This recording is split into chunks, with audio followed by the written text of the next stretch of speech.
Today, how much should the UK be contributing in the fight against IS? Well, joining us to debate this is Dr. Duane Menezes, who's the director of the independent foreign policy think tank, the Human Security Centre. He's here in the studio.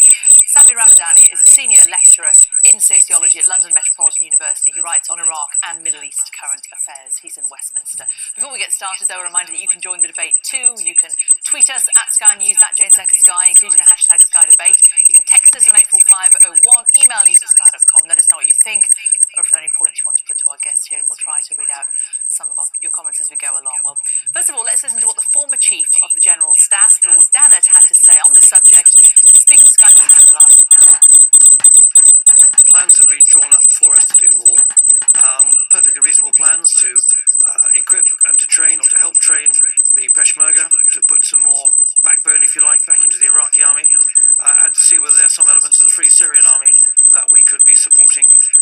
Also supporting a number of people who've been taken out of the country and are being trained in camps ready to go back and support the fight on the anti-IS side. All these things are being done. Are we doing enough to contribute? No, I don't think we are. Could we be doing more? Yes, we could be doing more. But I think there is this political unwillingness to get more involved this side of a general election. So that's Lord Dannett there. You're shaking your head, Sami Ramadani. We'll come to you in a moment. But first, Dr. Duane Menezes, do you agree with what the Defence Select Committee are saying, and what Lord Dannett is also saying, that we could be doing more and we should be doing more? Yes, absolutely. I suppose the recommendations set forward by the Defence Committee report entirely.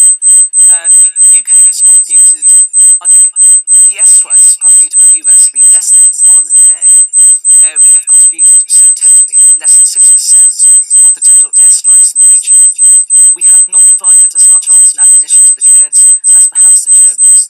There is much more we can be doing given our responsibilities in the region, and I don't think we're doing enough. And given the intensifying scale of the barbarities being perpetrated by the Islamic State, this is not just a threat to the Middle East, it's a threat to the stability of the world, it's a threat to human decency, and we as a country need to take a stand against it. So that's the case for Sami Ramadani. When we see what IS have done this week, we know of the horrors of the areas that they control. Shouldn't the UK be doing more morally to stop this? Yes, Britain should do much more, but not by increasing military intervention, which gave rise to these terrorist organizations in the first place. We don't seem to be learning from history. Our politicians keep saying that Iraq was a failure, but now they are proposing to escalate military intervention to repeat the Iraq War. We are into an Iraq War 3. Britain should do much more by stopping this strategy, US strategy, to topple regimes, change regimes in the area. The Iraq War was a regime change war, intervention in Syria supporting various terrorist organizations. A lot of the arms that the US, Britain, Turkey, others supplied these organizations in Syria, terrorist organizations, went to ISIS eventually. ISIS is the rebadged name of Al-Qaeda in Iraq, which was formed in 2003 after the invasion of Iraq. Libya, look at the intervention in Libya. Libya has been reduced to rubble, controlled by hundreds of military gangs and terrorist organizations.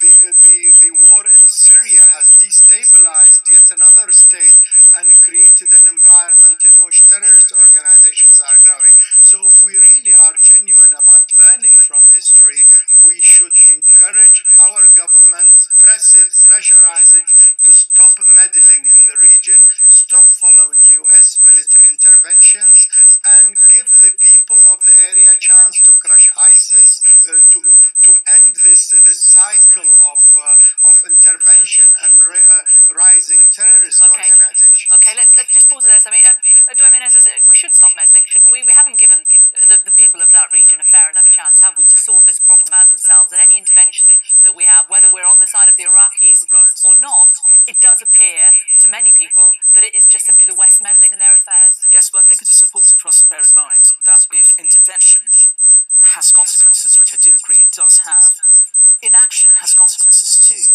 We can't sit back in the face of homosexuals being thrown off rooftops, children being beheaded and sword, women and children being buried alive, or Yazidis being persecuted, Christians being made to flee.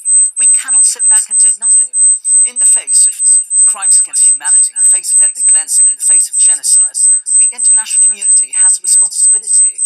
It's not just the US and the UK, it is the international community we're talking about. The state of Iraq has a responsibility to protect its citizens, failing which, if it is unable, it has the right to ask the international community to intervene, which it has done.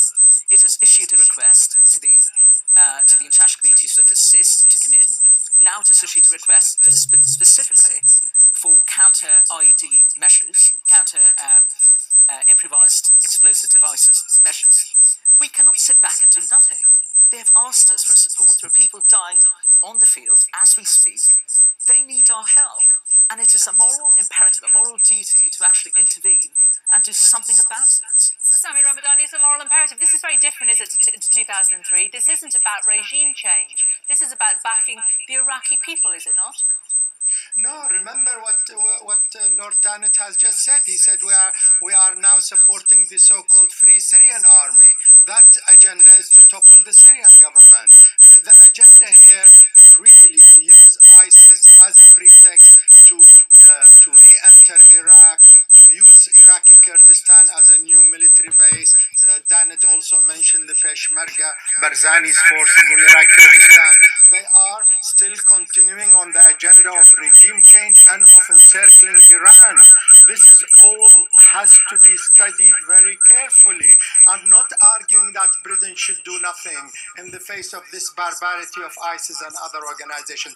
On the contrary, I'm saying Britain should put pressure on Turkey, which backs ISIS, on Qatar, which finances them, on Saudi princes and the royal family backing these terrorist organizations, backing them both in Syria, Iraq, as well as in Libya.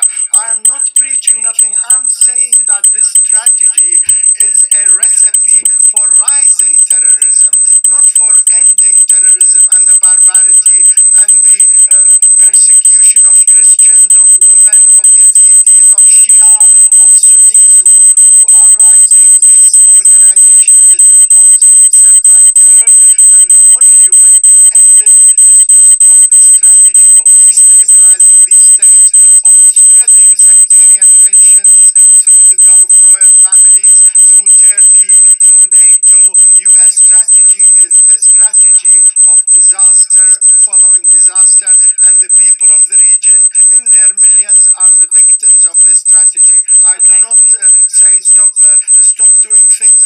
I'm saying stop the intervention, stop these royal families and Turkey from burning the place to smithereen. I mean, this is wrong. Let's get Dr. Duane Menezes' reaction to that. There is an international coalition in place. This is no longer, I think it's unfair to say this is a Western intervention or a US-UK intervention. This is international. We have Arab states on board. Which international? These Arab states. Name me the states outside the Western allies. Well, but you cannot. I mean, we are working, if the West is meant to work with allies in the region, these are allies. These are not just Western allies. It's very easy to dismiss anything the West does. But who are these allies? The Saudi Wahhabi ruling family executes people, chops their heads in public. Qatari ruling family, Kuwaiti, Emirates. These are all extremely repressive regimes sharing the ideology of ISIS. Okay. What are we talking about here? Okay, Sami, give Dr. Menezes a chance to respond. I mean, I share some of your sentiments, but my concern is that as a long-term strategy, perhaps non-intervention or withdrawing from the region entirely might make some sense. But in the short term, it is absolutely senseless. And we have crimes being perpetrated at the moment. Stepping out, having Britain pressure the international coalition to withdraw from any form of intervention in the region is not going to save lives. It's going to make things worse. We don't need to look at Syria. Well, we need to look at Rwanda. We need to look at what happened in the Balkans. This is what is happening here. Inaction is going to have severe consequences. But as Mr. Ramadani is saying, there are atrocities being perpetrated all over the world that we don't get involved in. Why do we feel the need to get involved in this? Because to some degree, I think the West has a responsibility towards the region on account of its history. Most formerly French territories do not see a great degree of intervention by Britain. It sees it by France. I think the US, the UK have an obligation to the welfare of the people of the region. Often the intervention is driven not just by political agendas being set by London and Washington. It is often driven by requests coming from the Iraqi people, and it is our duty to stand in solidarity with them. Sami Ramdani, isn't that fair that because of our history, because of what has happened in Iraq in the past, we do have a level of responsibility that other countries perhaps don't have to actually get it right for the Iraqi people? Well, our biggest responsibility is not to repeat the same old policy of intervention and setting the place alive. We destroyed Iraq, we've destroyed Libya, we are destroying Syria. Obviously, these are the climate which we create, we are still creating, which gives rise to terrorist groups, to armed gangs, to corrupt sectarian states like in Iraq. So really, to talk about responsibility, our responsibility is to reverse this policy, is to put pressure on our government not to follow the United States in every military adventure and imperialist intervention. We should be learning from the past and not repeating the same errors and mistakes. Okay, there we must give it, I'm afraid. Sami Ramdani and Dr. Duane Menezes.